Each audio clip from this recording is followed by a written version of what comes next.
Hello friends, welcome to this second video on law of evidence. As we have already seen in our last video that the Indian Evidence Act is Act 1 of 1872. This means that this is the first act that has been passed by the legislature in year 1872. Then we had already seen that it received the Governor General's assent on March 15, 1872. Friends, remember that these two are important from prelims point of view, where sometimes they ask about these dates. Now, let us see what is stated in the preamble of the Indian Evidence Act. Well, the preamble of the Indian Evidence Act states, whereas it is expedient to consolidate, define, and amend the law of evidence, it is hereby enacted as follows. So we get these three key terms from the preamble of the Indian Evidence Act. Friends, preamble of any act states its objective. So we see that as far as the Indian Evidence Act and its preamble is concerned, it has stated as its objective that it is a consolidating, defining, and amending law. Now, based on it, there are certain questions that come up. One is that, is the act a complete code? Does the act is complete in itself?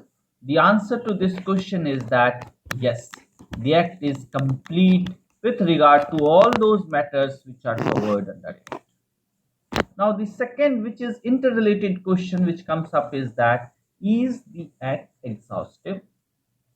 That means, does the act contains each and everything that is in law of evidence? The answer to this question is no. The act is not exhaustive. It does not contain each and every aspect of law of evidence. This was stated in H. Advani versus State of Maharashtra, where it was stated that though the act is a complete code, yet it is not exhaustive. So, then the question arises that what should the court do where there is a vacuum? In this case, it was held that in those cases, court can refer to English common law. But keeping one thing in mind, that while using English common law for interpretation of Indian Evidence Act or fulfilling its vacuum, it should see that those provisions are not contrary to the express provisions given under the Indian Evidence Act. Now, another question which comes up is that, is it a special law or is it a general law? This is important in case to solve that when there is an ambiguity between special law and general law, which law should be applied, which law should prevail. Friends, the Indian Evidence Act is a special law and therefore it prevails upon the general law. As we all know that special law prevails upon the general law. Same is the case with Indian Evidence Act. Next is that this is very important from the point of view of interview examination, where they will ask first question that whether the act is an exhaustive act. When we answer that no sir, the act is not exhaustive in nature, then they may ask that can you give some example of law of evidence which are contained in other acts? Then we can say that sir, in Civil Procedure Code Order 26, under Criminal Procedure Code Section 291 and 292, under Transfer of Property Act Section 59 and Section 123 are some of the examples of law of evidence contained in other act besides the Indian Evidence Act. Then, can parties contract themselves out of the act? Can the parties make an agreement among themselves that the Indian Evidence Act will not apply to them? The answer to this question was laid down in S. Chandra Nandi versus Rakhel Nanda case. In this case, it was held that no, the parties cannot contract themselves out of this act. It is a mandatory provision. Now, can court exclude evidence relevant under this act?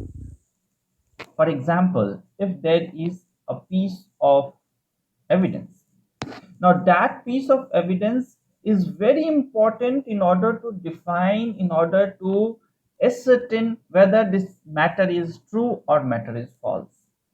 But there is one important problem in admitting it, that it is excluded by the Evidence Act. Can in those cases court apply its discretion and admit it? The answer to this question was also laid down in S. Chandranandi versus Rakhel Nanda case.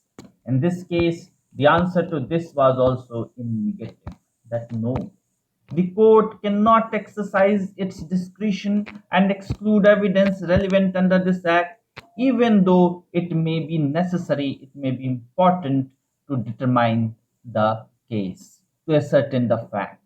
So, both the parties as well as the courts are bound by the provisions of Indian Evidence Act and they cannot go beyond it. So these are the fine points which are related to Indian Evidence Act and preamble of it. That a quick recap of all that we have done in this session. First is that a preamble to the Indian Evidence Act, which is its objective, states that it's a consolidating act, a defining act, and an amending act. The act is a complete code in itself with regard to matters which are stated in it, but it is not an exhaustive act, as has been stated in H. Advani versus State of Maharashtra. So, English common law can be used to interpret, English common law can be used to fill the vacuums in the Indian Evidence Act, but it is to be seen that they are not contrary to the express provisions under Indian Evidence Act. Then we saw that Indian Evidence Act is a special law and therefore it will prevail upon the provisions of general law wherever there is any ambiguity. Few examples of law of evidence contained in other acts are Order 26 of Civil Procedure Code, Section 291 and 292 of Criminal Procedure Code, Section 59 and 123 of Transfer of Property Act. Then can the parties contract themselves out of the act? The answer is no.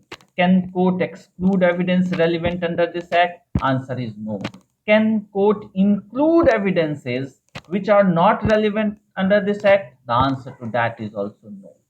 That was laid in S. Chandranandi versus Rakhel Nanda case, and therefore the Indian evidence is a mandatory provision. Neither the parties nor the court have the liberty to take themselves out of the provisions of the act.